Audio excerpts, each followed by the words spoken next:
இதுதாங்க எங்கள் வீடு எப்படி இருக்குது பார்த்தீங்களா. இது வந்து நான் சின்ன பிள்ளையில கோயில் மாதிரி எங்கள் அம்மா இருந்த வரைக்கும் அவ்வளோ அழகாக இருந்துச்சு. இப்போ வந்து எங்கள் அம்மா இறந்து போனோன்னே எங்கள் அப்பா எப்படி வாழுது பாருங்கங்க. தனியாக தான், பிள்ளைங்கள்ட்டலாம் யார்கிட்டையும் போகாது. தனியாக அது உழைச்சி சம்பாரித்து சாப்பிட்டுட்ருக்கு.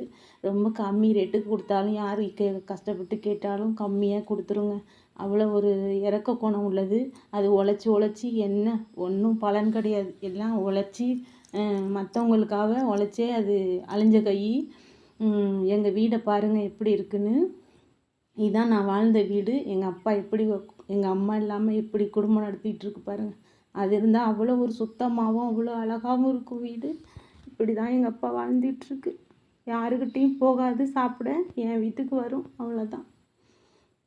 அது அடுப்பாங்கரையெல்லாம் பாருங்கள் எவ்வளோ இப்படி வச்சுருக்குன்னு. வெறும் சாதத்தை வடித்து வெறுசாக சாப்பிடுங்க. நானாக ஃபோன் பண்ணி சும்மா கூப்பிடுவேன். மழை பெஞ்சா வராது, வாப்பான்னு கூப்பிட்டுக்கிட்டே கிடப்பேன். அது வரும். இங்கே பாருங்கள் எங்கள் அம்மா இறந்து போனோன்னு இந்த வீடு இப்படி இருக்குது பாருங்கள், இருளடைஞ்ச மாதிரி. எங்கள் அம்மா சமைச்சு வச்சுட்டு எங்கள் அப்பாவை காணணும், இந்த மனுஷனை காணும் பற்றியா நான் சமைச்சு வச்சுட்ருக்கேன், நான் ஆளை காணுமா அப்படின்னு சொல்லுவோம். இப்போ எப்படி இருக்குது பாருங்கள். இங்கே பார்த்துங்க, இதான் எங்கள் அப்பா, இதான் எங்கள் வீடு. இந்த பீரோலு இந்த பாருங்க, இந்த பீரோலு விற்பனைக்கு உள்ளது. எங்கள் அப்பா செஞ்சது. எங்கள் அப்பா வாழ்கிற வீட்டை காட்டுறதுக்கு தான் உங்களுக்கு வீடியோ எடுத்துருக்கேன். இதான் எங்கள் அப்பா. பாரு